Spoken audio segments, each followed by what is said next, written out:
Bookwarm Games Xenogears series, episode 2, Things Almost Forgotten. Welcome back.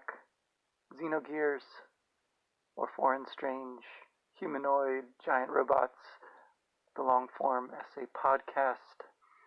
This week we launch into the game proper. The lengthy intro wraps up with a shift from the anime art style prologue to the normal game text, recounting the history of the protracted war between Ave and Kislev, and situating us in Lahan, a small village near the border. To learn more about Gebler and the role of gears in shaping the struggle of late, we'll have to keep playing. But the punctuation marking them out draws our attention to these new words as being important. There are Orwellian 1984 resonances with the war which has been going on so long no one remembers the reason. But as the desert setting becomes more prominent, we might also think of Israel-Palestine. The aesthetic of Lahan, like its name, connotes something more Far Eastern. Abruptly, the abstract becomes concrete. A fight sequence provides our first look at gears and of the hand-drawn visuals for main characters, Faye and Satan. The cinematic manner is there, even though the art is game-rendered now. Kung Fu overcomes the rifle-toting mechs. Finally, an image of flames from the fight background resolves itself into an extreme close-up, wavering to stillness, the pixels like patches of paint in a Cezanne. So it seems, as Faye's prophetic dream, or our leap forward and back again in time, settles on him in the basement studio, putting the final touches on a painting of fire. Then his brush and palette vanish. The player is given control of his movements. It's a little surprising in a game like this that you can not only run around and check things, you can also jump, and you can even rotate the camera 360 degrees. Though you can look at the painting again, you aren't able to interact with it in any other way. And there are other scenes. Does each painting represent some such vision? Perhaps the different elements, earth and wind, to go with fire. That would fit with the game's interest in personality types and allude back to the old theory of the humors, or to yin and yang, undergirding the more Freudian and post-Freudian psychological theory that predominates. Among the first things you learn about Faye from talking to the women in the other rooms is that he's been a gifted artist since he came to them, though his memory is amnesiac. Talking to the maid cues a flashback. This, it's pretty clear, is for the player's benefit, that Faye is not actually seeing this. Back to the stormy night of Faye's arrival, when he was carried to the door, badly wounded by a masked and cloaked man. You can just see his mask, and no Phantom of the Opera mashup under a blue hood. More on him later. So, as thinkers from Plato to Jung have argued, in Xenogears, art seems to be transcending ordinary consciousness, whether putting Faye in touch with the unconscious or with the divine muses, if that's a meaningful distinction, when he paints. The brush, being an aesthetic detail rather than a playable object, as of course it must be, is powerfully symbolic then, no less than the image of the fire. Destructiveness and creation channeled at once. So in the game you can run and fight, but not paint. It's just that sort of game. But running and jumping and checking drawers and talking to people, you can find not only information, but a spider web, the first of Lahan's many items. They're crafting in the art form of the game, which consists in movement, in action, as well as imagery and reflection, play and narrative. Leaving this curiously well-lit cellar of the artistic unconscious, Faye encounters two more archetypal figures, in Chief Lee, his caretaker or adoptive grandfather, and Timothy, his alter ego, an upstanding young man born and bred in the village. Talking to Timothy, we learn not about the past, but about the future. The wedding tomorrow between him and Faye's other best friend, Alice. Is there some tension, not too deeply buried insecurity there on Timothy's part about Alice's and Faye's relationship? His relief at Faye supporting him is not unmixed with something like jealousy, particularly once Dan, Alice's spunky little brother with the egregious forehead, barges in saying he needs to speak with Faye in private. But the two young men have a laugh at the boy's earnestness, chiefly playing the stock dirty old man, but also with real parental vicarious wistfulness. Murmurs about how he used to bring home girlfriends in his youth. Surely there's something to that for the player, too, experiencing the world vicariously through Faye. And stepping outside the chief's house, a bright, cheerful day, quite unlike the rain-swept night, you have the first real choice, or maybe the first instance of the only real choice there is in the game, of who to talk to first, and how much to explore before progressing the plot. And something interesting about these conversations, usually you'll be allowed to continue walking around and exploring while the people are talking to you. At times when you can't, it cues you in that what they're saying is important in some way, even requisite to progress the plot, or, in the case of some of the conversations here, it is spoofing importance. It's the game's gentle self-mockery. All in all, there's a great deal of the enjoyment to be found in the game that consists in the artifice of these portions of town exploration. Reading conversations, usually just halves of conversations, which give just enough of an illusion of reality to be charming, provide just enough relief from the adventure to help accentuate the deeper messages of the story. Paradigmatic here is the business between Dan and Faye, where he proposes a whole flight of fancy, of eloping with his sister, which, whether you agree to it or not, remains only that, imaginative wish fulfillment, and even more so, Faye's actual conversation with Alice. Even the illusion of choice is withheld here, as Faye's lines cannot be chosen, but the illusion of his and Alice's friendship is convincing. It doesn't seem to make any difference in what dialogue you get from Alice and Dan, depending on whom you talk to first. There's no cause and effect here, other than fleshing out these characters, their emotions, really remarkably nuanced. A ready-made metaphor in the 3D of the character sprites, boxed in by flat, stage-set-like environments.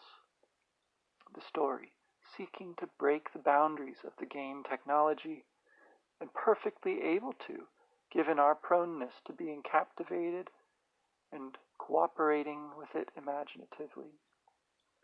That 3D, 2D, fleshed out, flat distinction is highlighted by the wedding dress, the article of clothing which is to Alice what Faye's painting is to him. Recall how, in the Genesis story, the clothing of the man and woman represents at once their fall into experience, but also their covering of that vulnerability by a loving creator. Faye gets threatened by Alice's aunts to behave himself, but it seems to be playful.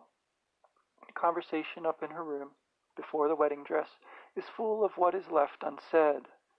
Same tension we picked up on with Timothy, but Faye lets it lie, not even making a joke about it, certainly not dealing with it head on as Dan proposed. Alice says as much as she can, but is left with the same question on a deeper level as she looks at her beautiful dress.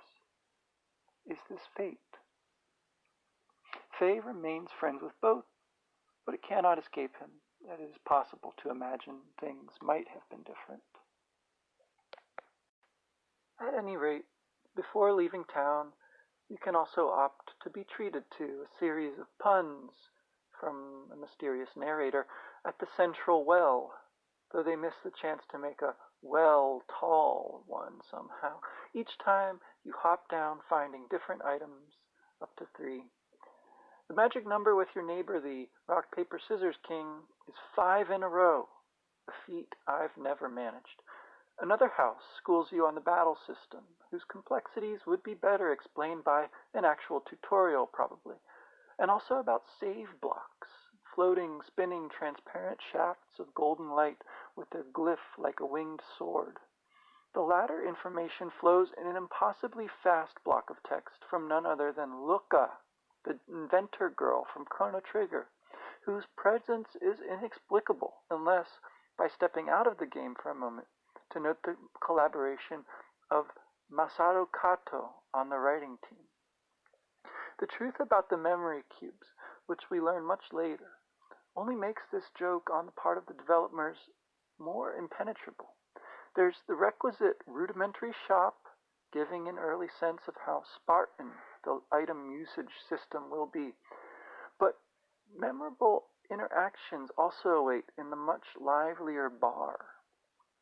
Not allowed to buy anything here, Faye nevertheless has his chance to talk to the barkeep, to the prostitute, Ellen. Later, one of Bart's pirate crew will be reading romance novels about Helen, and with the drunkard in the corner.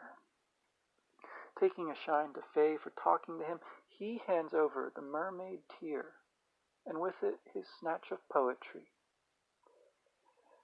It seems to be a jewel. Like many of the items you can pick up here, this will only do something much later. But I wonder what it means that those later events are so powerfully shaped by the seeds of things which in themselves seem so trivial.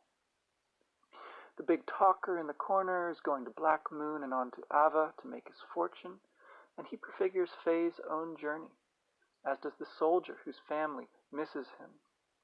That'll be a common refrain in other war-torn towns, too. The guy at the bar talks about a cold wind blowing, and then laughs, saying it was a joke, that he's always wanted to say something like that. But it actually sounds an awful lot like what the mysterious prophet tells you in the floating world of Chrono Trigger. And looking out over the horizon from a rooftop here, probably anxious by now to get going. Moving on. Taken together, all this, simple enough in itself, rapidly builds up the bucolic serenity of the sort that games like Xenogears delight in shattering, and even an unusually complex and satisfying one. The town and its denizens have personality, which will be a hallmark of the game's non-playable characters or NPCs. This is where there is freedom. In terms of the main story, the only choice is to progress or to stay put, exploring more or less on the way to the next inexorable plot point. The first of which is going up the mountain to the doctor's house for a camera, out of Faye's concern for Dan handling the delicate instruments, but also for the prospect of Yui's cooking. On the path, whichever way you choose to go first, you'll end up needing a running jump eventually. It's probably just a little bit of a stretch to see in this an allusion to Nietzsche's Zarathustra on the one hand, or to Kierkegaard's leap of faith on the other. But something is different once you take this mountain path with its leap and its ambient nature sounds. Something irrevocable is already gone. There'll be no more chances to find mermaid's tears or RPS badges, or these trees with the egg and the spider. Random battles give you the taste of what's to come, letting you experiment with attacks consisting of different points, gaining gold and experience, maybe some combo points which are completely useless at this point, as is the equip function, the chi. They don't matter much for now, though you'll note that there are different items to use in and out of battle. You can save if you choose, and if you do, you might see the chapter title has changed, or you might not notice that yet. Up above the valley where the wind is born. Beautiful songs, this one, and My Village is number 1, with beautiful titles too. Up there is the dock's delightful house. His wife, Yui, and his daughter, Midori, greet you, each in their own way. The little girl's silent, and maybe this is why Faye keeps her ring in a secret pocket. The chickens popping up everywhere, and the colorful birds on the roof, the telescope, the stash of money in a chimney spout, and what looks like an acupuncture diagram, and Chinese characters on the wall, all contribute, like Yui's hospitality and Midori's silence, to the sense that this too is a place with a story. Satan's contribution is his tinkering. He'll be an important character, but we'll talk more about him in the next few chapters. An explosion and his learned vituperation come from a mech crouching over the shed. Not a humanoid one, but a giant one. Supposedly, in the original conception, he was going to defeat enemies with sophistry. But inside, a mysterious case. Something like those statues Alcibiades compared Socrates to in the Symposium. Only this one is a music box, like a smaller, solider version of the memory cubes. It unfolds from a rectangle to lay out a familiar shape, a cross. And standing inside, an angel, turning slowly in a roseate light, sparkle effects like at a dance while the music plays. The scene, for me, is up there with anything in games. Up there with the first level in Super Mario Bros. 3, or the Gigas battle in Earthbound, or the hand-holding in Eco.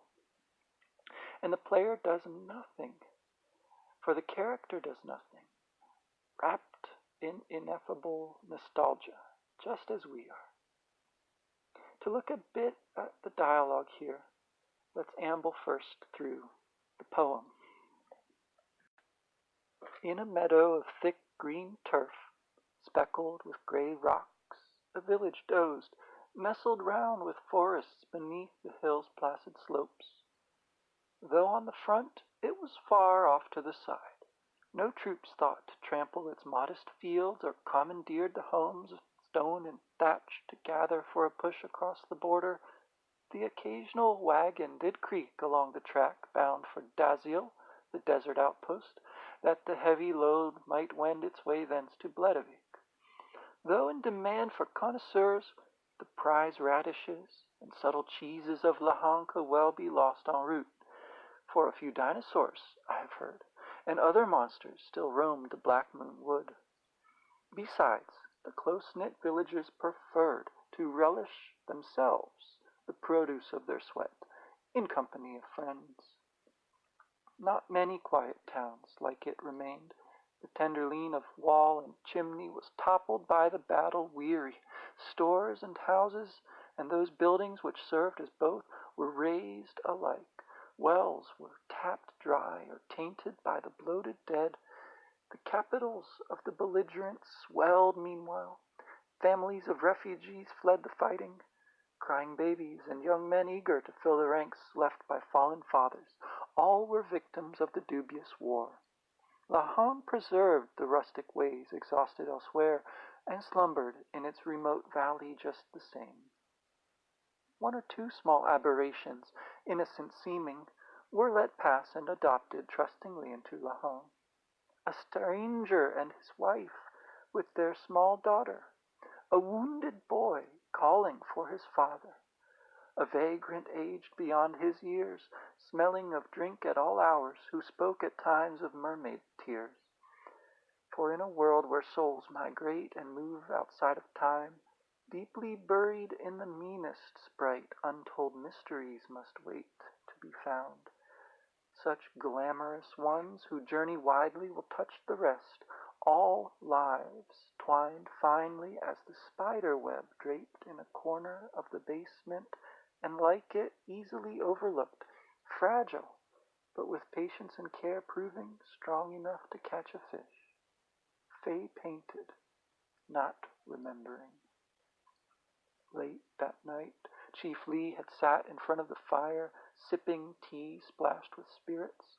Often his old bones resisted sleep's embrace. Tonight he worried, was the mountain path washed out, and Citin stranded. Other nights it was a reverie of youthful days. There came a knock.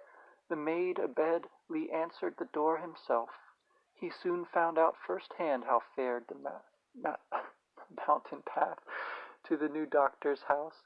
Citin did what he could with his bandages and bitter herbs, and his arcane books were all brought out. These conspired to fill the air with an acrid stuffiness, but the casements were kept closed. The patient's life trembled on the brink, like a dandelion in the sear, the softest draught, and it would whirl away. Sunlight demurred at the shutters. Villagers gossiped or prayed. On the third morning, Citin found his guest awake, looking at him. "Ah, the worst may be behind us. Hello, how do you feel? No need to talk, but you must be hungry. Rest for now, though I confess I am curious to hear your story."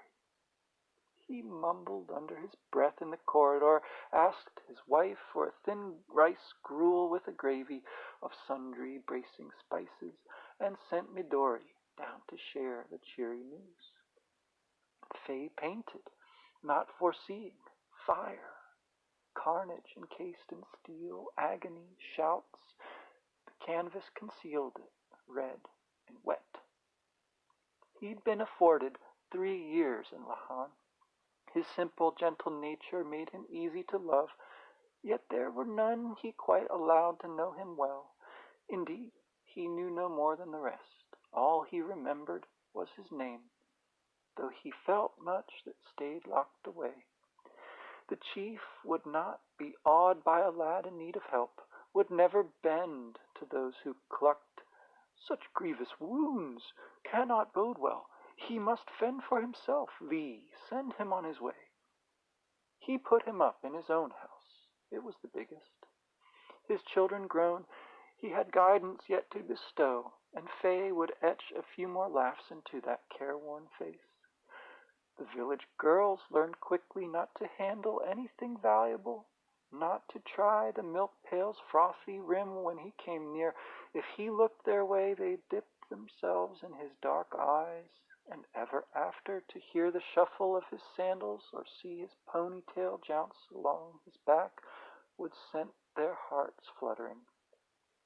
Timothy, Alice's beau, was secure enough in her sensible adoration to do what no other dared. For jealousy or simple shyness, he befriended Faye. The little children chasing round the well had the bold innocence of their years to treat him like any other person, like themselves, which helped their parents give in at last to their better nature. Yuli and Citin, the second latest into town, welcomed Faye to their high-perched house on the knoll, ringed by its crooked fence. Patching up Doc's shed after a fall of tinkering and explosions, Faye drew the task of whitewashing the begrimed walls, as Citin set bricks and mortar to the chinks.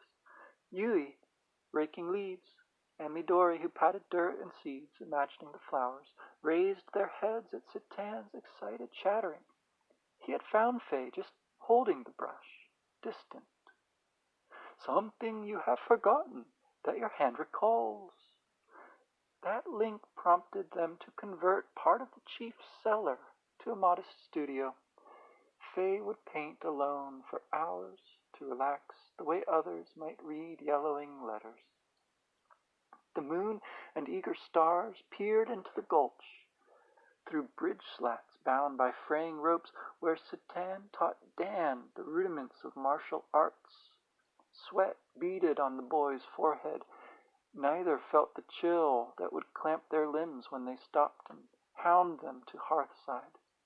A view of the angled sun between rock walls brought Faye into the evening valley, but Doc, with his willowy style, and struggling Dan amused him more. Citin saw him watching. Will you paint, Faye, an action scene of me embarrassing Alice's brother here?" "Not at all," the youth replied. "Dan, Try this when you tire of Doc on his high horse. A disk of chi plunked into Satan's gut, singeing his robes of rich green dye. Dan whooped and clenched his impish fist. Teach me that! They sparred in friendly sport, or painted, did his part at harvest time, handy with a scythe, was polite with acquaintances to put them at ease, never shirked a chore. At the bar he drank cider, sheepish at the bantering of the loose women, respectful of the waist of a man whose rheumy eyes lingered on him, whose dirty nails pressed a gem into his palm. After lunch he took walks in the country fashion. Before dinner at Yui's cottage he might climb a tree or two. The pines were generous, carpeting the floor he lay upon beside Alice or Timothy, talking or listening to the wind. From Doc's scope, ascended to in its garret, across roofs guarded by many colors of birds, he saw the land like a wheel spoke surrounded by sea. Down among them the fields stretched, as summer itself, drowsy with grasshoppers. Alice's eyes, not quite poached by the sun, spotted two hares. She squeezed Faye's elbow, and they watched them sprint off. Their picnic spot had a view of the sea. Away off in the haze where the sun's clarity met the mist and turmoil of the craggy coast, the clouds took on strange shapes, chimeras born in demons' daydreams. When he squinted up his eyes a little, awaking from a nap, Faye thought he could see the cloudscape of a city, turrets in the wisps, arches in the thunderheads, away over the open ocean. But then he woke up fully. He saw the summer clouds there, nothing more. The wedding day drew near. This might be the last he and Alice could stroll like this to the sea, before she married her best friend and his, assumed all the toils of a village wife. More and more she had been receding from that sisterly love he had always had conferred upon him, into her wifely bounds, and from the village ways and fields into her room, where she sewed her wedding dress. The afternoon before the day set by the augurs as auspicious for new beginnings, Faye put the finishing touches to his gift for the newlyweds, that scene of lambent reds. He paid Alice warm compliments on her lacework. "Do you ever think, if things had been different, if you'd been born here in this village?" He paused, but padded back down the stairs, agreed to bring the camera down from Doc's, and assuaged her anxieties as much as he could. What did he know about marriage, or what might have been? On the way out, in a neighborly duel of RPS, acumen, or luck were his, the timeless unfolding of games. Faye wore the win as a badge, ducked himself in the well, and rambled up the mountain path, where fall hung ever in the shadowing branches of the trees, something desolate in the rustling wind, dark outbursts of springtime solitude at the top of the trail. But Doc was not in the garden. A tiny dropped ring poked out of the flower beds. Nor did he seem to be in the bathtub. No singing came out of the window. At last Faye followed Yui's hint to find her husband, as he might have guessed, tinkering around back by the shed. The spindly limbs of a land crab upbore Satan, who called down to the young man to wait a minute within. On the workbench, a wedding gift gleamed. At his footfall, the box fell open, and the music inside tumbled out.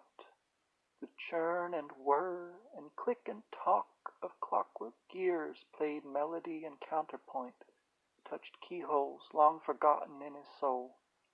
Millennial light in rose-petal dust spangled the clasped hands of the turning angel, soft colors he dreamed of painting with sometime long ago, somewhere behind those locked doors where bolts were slowly turning. Music is a mysterious thing, making people remember against their will what they don't expect. Long ago, people would listen to this melody, as we are doing now, desiring at times to feel what other times they might forget. Fay, in his reverie, did not reply, until talk turned to the meal, the wedding. Satan heard him, on the threshold, remark, "I feel strange when I hear this play, something warm inside." "Someone, say rather, who loved it long before he became a part of you." The notes trailed off, stopped, shuddering like a ship without a mast, run aground on the shoals. The angel, with an awful crack, broke. She shattered to powder, and his head bowed, as for an executioner laying down the blade. A long moment of silence, changed by the absent ancient song. The watcher spoke. "Is it an omen?" But the rest of his words were swallowed up in a sky-wide concussion that shook the shed. The crack in the music box was answered by a crack across the cosmos. Fate stepped in. "Hurry, Fay," Satan was saying. "Get down to the village and get them to safety." But the shooting stars above the rooftops were all Fay saw. Roars of engine exhaust, spatter of gunfire, all his ears and pounding head could make sense of. Gears lancing down through the night. War broken out across the frontier range. Suddenly he had broken away from Satan, holding him back, and he was face to face with the empty, kneeling giant, surrounded by flames and wafting sparks. Here the fallen pilot sprawling, and there in the cockpit, could it be a child leering down? A swinging cross on a chain, blood-red ruby spinning, shining in the dark, dropping. Fay, ascending, took the controls. Satan, frantically shepherding villagers away, averted his face. There was fierce combat. Pursuers were felled, but ever more followed. A dark form, regardant, arms crossed, appraising, and there, in the flames, a final tableau. A man running to give aid. Hemmed in, Fay breathed hard, saw Timothy's chest pierced, his blood, his body sent headlong, and saw no more. Blood splashed, red light, blood on his face, his hands, his hair loose over his eyes, leering, red light. When Fay came to, Wahong was gone, Timothy dead, Alice erased. In the immolation unleashed by the stolen gear he had been piloting. Dan flung himself on him. His hard little fists beat his sore body. And Satan, recounting, not quite blaming, counseled him to go. So I really like this part of the game, and my sense is that the developers did too.